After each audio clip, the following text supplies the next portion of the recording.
be able to win, in your opinion? I mean, in my opinion, they got to do their thing.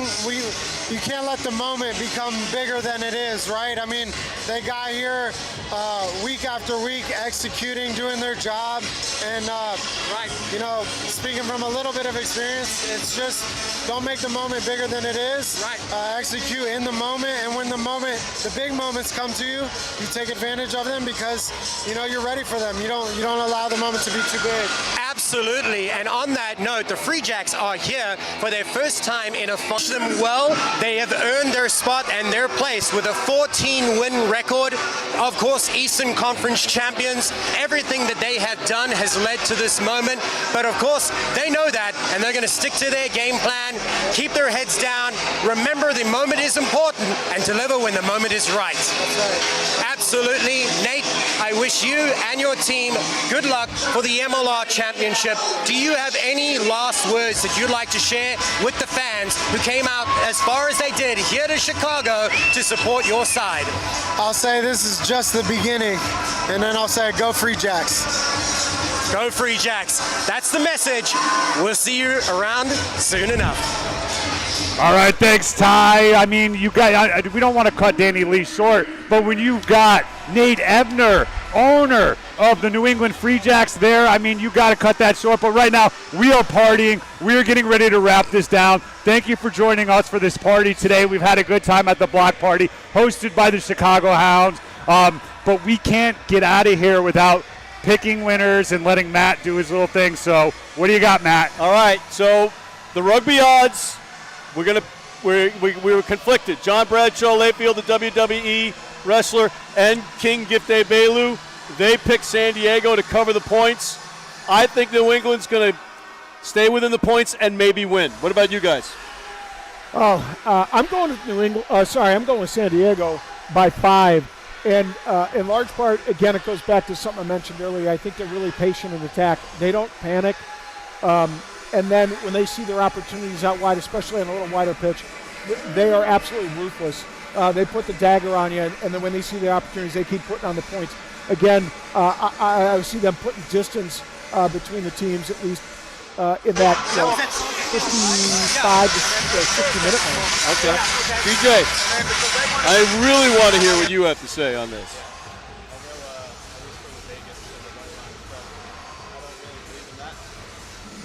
Be game line success, which San Diego has basically the only advantage on them. New England dominate every other statistical category, so easy New England. All right, I just want to clarify, the point spread I'm talking about is 9.5 and not 5. So if that's a spread, that's 9.5 that San Diego's going to win by 9.5. Well, that's the spread. That was the spread at the time that we made our picks earlier. But I think New England, if that's the spread, keeps it within that. But you got the Blair Cowan factor. He's the captain for San Diego. He's out again.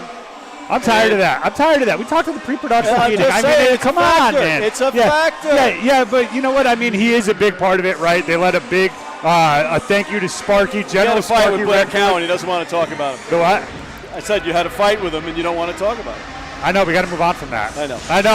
I beat him up, and he's embarrassed. Yeah. That's what happened. They'll be telling that. Hopefully, Blair Cowan doesn't watch this or do anything like that. But back to that. But I mean, it is not having your captain sucks. But look, who cares? Next man up, right? Like, let's talk about these players that are on the field and what's going to happen. You got them, San Diego. I'm liking New England. Call me crazy. I think they're, I don't think that they're satisfied with just winning the Eastern Conference trophy. I think that bitter disappointment last year of not getting it said to them, we want to fight all the way through. But, I mean, isn't there a little bit of disappointment for San Diego, too, in the sense that they have quite a few guys, namely Will Hooley, who are going to be retiring at the end of the season. And there's that extra added incentive in there because they're a little bit older than most teams, and they have a number of guys that this is their last dance. But that could be a factor. I think so. I think it could be a factor. I don't think it's something that they talk up, in the sheds, but I think it's something that's been on the back of their minds, and it gives them that, for me, that extra little bit of motivation that they're going to do it for somebody else, not themselves, but for somebody else. It's arm in arm with them. All right, DJ. I definitely agree with you. Throw the analytics out the window. What's your gut telling you? New England. He's New England. How you doing? Analytics guy, backing up the rugby odds. That's what I'm saying. All I got to say is, and it hurts me to say this. It really does. Because I am New England Free Jacks. I love that team, do or die. But the San Diego team has that mindset. They're in, right? We talked about a couple of things that will roll as we're coming out of this that you talked about on the jerseys. WNWU, with me, with you, right? The green light on the jersey. Daniel didn't really want to go too much into it. I'll go into it. But what it means, it's that green light that when you're at the door ready to jump on the drop zone, you just go. There is no waiting. There is anything. You just go.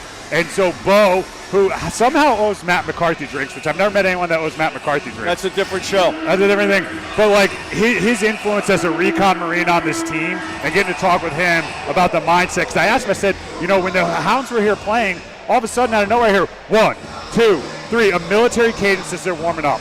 And the way they moved like a military. I asked him what was that, and he said, we're in San Diego. As Danny Lee says, probably the most protected team in MLR with 6 military bases around there. They trained there, and I asked him, I said, what did you get for buy-in, from the players? Because there are players that don't like the military type of training, and I've heard this from other players, I didn't like it. He goes, they all bought in. We didn't say you have to do this, but we want you to do this. And then they took it on them all.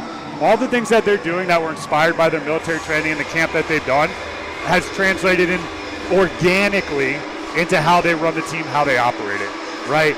And then I also got to say, with General Sparky Renforth, one of the major motivators, retiring a general yesterday for them. They did a great video, which you'll see at the end of this.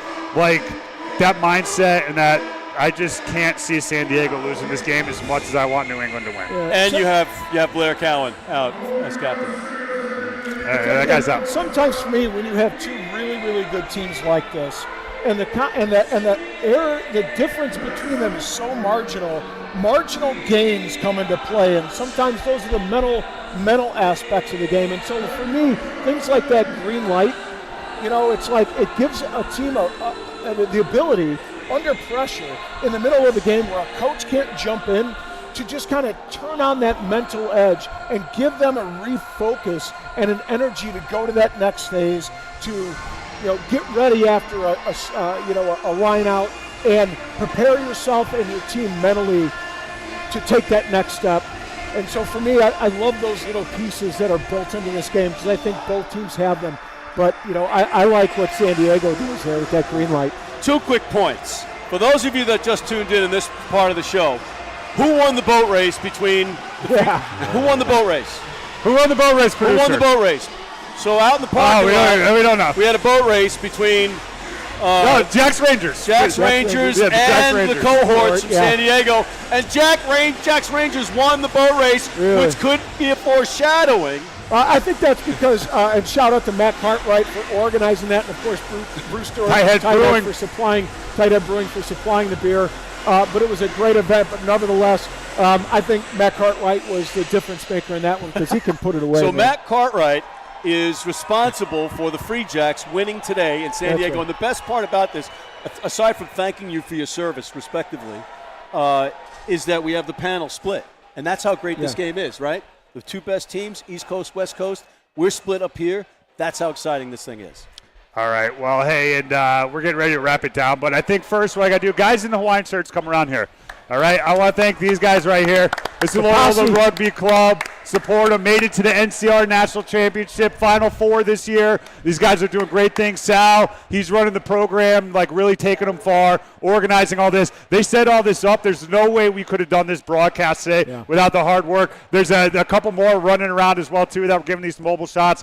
Ty Braga, who's not here right now, Thomas Grant, Nate Osborne, Sam Harris, Luke White, Charlie Abel. Who else are we missing? Scott Lawrence. Bryce Campbell. Andrew Guerra. Ryan Patterson. All of those. The list goes on and on. Let's throw a shout out to this guy who made it all happen. I mean, quite frankly, it doesn't happen without Next Level Rugby and Ryan Kitchie bringing you the content that I know fans have been wanting for 4 or 5 seasons. And just to piggyback that, this is almost impossible to pull off, and he pulled it off with absolutely no budget. No budget. Except for the budget out of his pockets. Yep. So next year, onward and upward. But kudos, Mr. Ginty. Hey, and on that note, like, I appreciate that. Like, those are awesome words, but it's just easy for me to do this when I get to work with people like you because you guys have the same passion. You're still doing the same thing. Matt's out here in his own dime. How many hours we've all put into this. So it's like this is what makes it worth it, that I get to come out in all this gear that we work on paying jobs. We're not getting paid for this. No way is this affiliated with Major League Rugby. This So is don't kill us on Reddit. Yeah, this is Next Level Rugby. This is Rugby Wrap Up. This is the Rugby Rant. This is DJ. This is everybody else. This is the rugby community coming together. And American rugby, we want it to be better. And the goal of Next Level Rugby has always been to change the way America views rugby. And everybody that's out here, too, says the same thing. And you guys all have the same mission. So on that, we got to get out of here. And thank you to TRN for putting it up. Yep. Thank you, TRN, for hosting it. And, we'll wrap this down. We got more of everybody coming in here. Get all in here. Let the world see you. All right. Sexton, Ty was down there doing some awesome stuff. But, hey, this is Next Level Rugby Live from the 2003 MLR Finals. Thank you for tuning in. We got a bunch more content. Let's pick back up with Danny Lee where that was. We're going to get out of here, Parker, and it's time to party, baby. Let's go. We're partying 2023, and we're out. And our discipline, whether it's discipline in our tackle height, whether it's rolling at the breakdown, those little things cost us.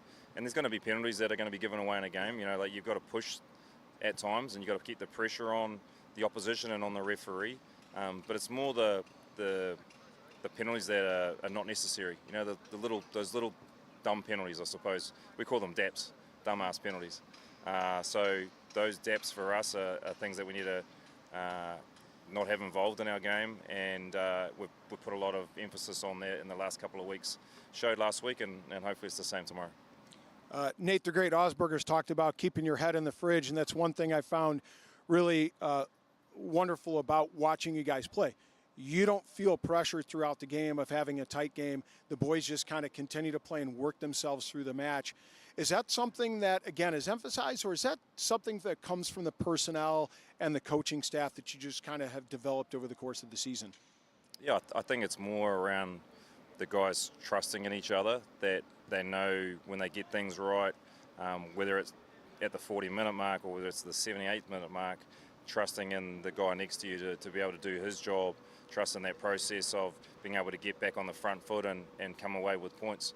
And it's something that we speak about a little, but it's really run from within. You've got some really good leadership in this group.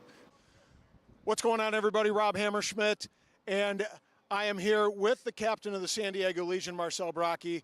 Just want to touch base with him after the captain's run in preparation for the final on Saturday. Marcel, what's the vibe like around the boys 24 hours away from playing in the MLR Championship? Yeah, it's a lot of excitement. It's been building since, obviously we were very stoked to get the win on Sunday, and then it's pretty much turn around and start getting prepared for a tough battle tomorrow. But, the overall feeling is just a lot of excitement. Absolutely, and it is going to be a tough battle. I know you guys expect that for sure. So the big question, you guys came in on Wednesday a little earlier than what would be customary during the regular season, got a training session in. Has that been an advantage this time around, made everybody feel a little bit more comfortable in and around camp? Yeah, we've been very, very fortunate that we were able to get in, as early as we were, purely from just getting prepared and settled. The travel day was a big one for us, so for us to try and get in and get acclimatized as best we could to both the time and environment change, was great for us. And just to have the organization do that for us was really special. So we're taking it as much as we can and really just enjoying it as much as we can. Yeah, and along with that, obviously you guys, Week 16, came in, played Chicago, so you're familiar with the facility. The Free Jacks, however, are not. Again, do you feel like that's an advantage for you guys where you have a little bit more comfortability with the facility and being here in Chicago? Yeah, I think you can take positives out of anything, really. I think we'll see that, being here and being at the stadium was a positive for us, and having a result here that day was great for us. But again, all bets are off when it comes to a final game. Everyone's going to be going absolutely to the best of their ability. So we'll literally just take it as another away trip. and put our best foot forward against a tough team tomorrow. And one last question. San Diego has some of the best fans in the league. Obviously, the cohort, the Nines, when they come watch their boys play. Do you have a special message or shout out for the San Diego fans, and in particular the cohort, particularly the ones that are going to be coming to Chicago to watch you guys live? Yeah, it's really special. We, it's my first year at the club, but I certainly take a lot of what they do to heart, because it's the heart and soul of what we are as an organisation. So to them, safe travels, and really look forward to seeing you tomorrow. And to all the family and friends that are also travelling over, we really appreciate all your support, and to all the San Diegans back home, we'd be playing you within our hearts as well. Yeah, I think it's obviously a special day for those guys in particular. I think the best way for us to go out and give them the send-off they deserve is for us to do the best that we can as individuals and a collective. So I think those guys are looking no further than the 80 minutes tomorrow, and we'll, hopefully, either way, we'll celebrate, for them. And hopefully for San Diego and their fans, they'll come away with a victory. Yeah, we're certainly working towards that. Cheers. I'm here with Mikey Teo of the San Diego Legion in anticipation of tomorrow's MLR final. In that regard, tomorrow, what are some of the things that are keys for you guys to be successful and come away with the shield on Saturday? Some keys to be successful for tomorrow is we just need to play our own game, something like we've been doing all year. We have a standard that we keep back home in San Diego, and we're just trying to keep that standard when we bring it here to Chicago. So, it's going to be a good game. New England's a good team, and, probably be the best game of the year. And I noticed when watching games from this season that you keep a pretty high tempo coming from the 15 position, really keeping the opposition on their toes, putting the ball back in play from a ball that's supposed to go in touch, or that little cheeky quick tap last week. Is that just something that you play it as you see it, or is that something that you really have tried to ingrain in your game this season? Well, 1 through 23, tomorrow we all have a job. 15, I got to do my job, and just stuff like that. That's just me doing my job. Try not to do anything spectacular. Just try to do what I know how to do, and just do my job, and everything will work out. And there's a couple guys that are going to be moving on after the season, and so does tomorrow's game take on a particular importance or perhaps pressure for the rest of the squad, knowing that there are a few guys like Will Hooley that have announced retirement after the season? Yeah, I know Will announced his retirement about a month ago. It's been the back of our minds, but honestly, like, this team, not one of us is above each other, not one of us is below each other. We're all right next to each other, so no one's getting put on a pedestal. We're all equals on our team, and even from the coaching staff, from the front office, like, we're all as one, and we're just focusing on our job. So nobody's above or below. What does WMUWU stand for? It's WMWU. It's with me, with you. So, no one above you, no one below you, and everyone just by each other's side. And that's a brotherhood that we created, a culture. That's probably the best team, best culture I've ever been a part of. So, I'm here with the San Diego Legion's number 10, Will Hooley. And Will, first of all, congratulations on getting to the final. I know this is a huge game, not just for you, but for all the boys in the sheds as well. What's the vibe like in the sheds? How are the boys feeling? Thanks very much. It's great to be here in Chicago. It was always in the background throughout the season. We weren't afraid to talk about it. In terms of a lot of teams, obviously we went week by week, but this is where we wanted to be. And look, it's a feeling of confidence and excitement, mixed with obviously a bit of anxiety as well. It's playoff rugby, but as a player, pressure's a privilege, as the old saying is. So honestly, we're excited about tomorrow. As you should be. I think all the fans coming here, well over 7,000 are going to be in attendance, so it should be a great game, great atmosphere. I want to talk for just a moment something near and dear to your heart. Looseheads, of course, the league is tied into this organization. Why is this organization, Looseheads, important to you? Oh, look, I've been with Looseheads now for pretty much 3 years. It's a fantastic sort of organisation to spread the awareness, tackle the stigma around mental health. And unfortunately, I lost a former coach of mine when I was younger, or I should have said he passed away 3 years ago, but he was a coach of mine when I was younger. And it really sparked that kind of feeling within rugby whereby it's a macho sport and we're all sort of proud and get out there and, don't feel physical pain, don't feel mental pain, but actually the reality is that we're all fighting our own battles. And I think if we have the awareness to talk about it and be there for our friends, be there for our families and our teammates, I love what Looseheads is doing and continue to support them all I can. And shameless plug, go to looseheads.co.uk. Is that right? Yeah, or just follow the Twitter, Instagram, TikTok handles, Looseheads with a Z at the end. Yeah, you'll find them easily. And they've got some great merchandise with some great themes and messages so that you can keep your head on straight along with Will Hooley. And just one last question while we have Will. You announced your retirement about a month ago. How does that play a role in the preparation for tomorrow for you? Does it create more anxiety? Is it just another game? Does it take on just that extra special day as you think about hanging up the boots and moving on to the next phase of your life and career? It's a great question. I've been asked it a few times. And look, I actually think last week I was probably a bit more anxious and nervous, knowing that there was this one game to come. Would I be there or not? The semi-final's horrible, you know. It's the reality of that week was, a lot of nerves and anxiety. Honestly, I'm pretty fresh, and I'll probably speak on behalf of everyone as well. Just the feeling is we wanted to be here. I wanted to be here. It's playoff rugby, so anything can happen.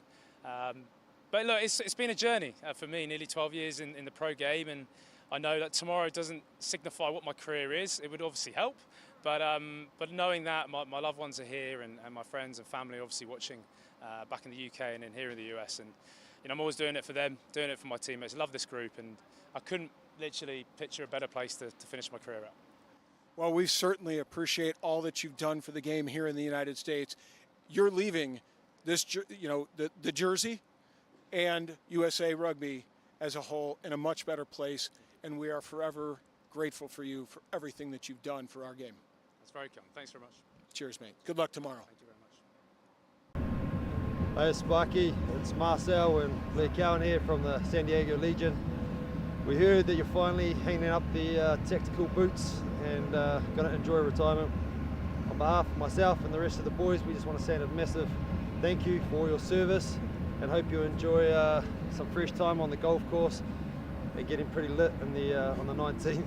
But again, we're disappointed you couldn't make it out here, but we just want to thank you on behalf of all the boys for all your service, your support, and bashing us on 29 Palms at the start of the season.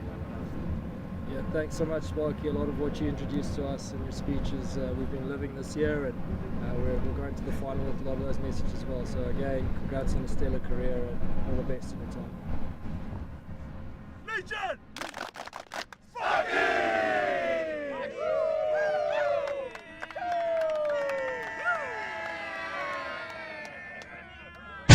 I can't wait to see them go out there and just do, just impressive.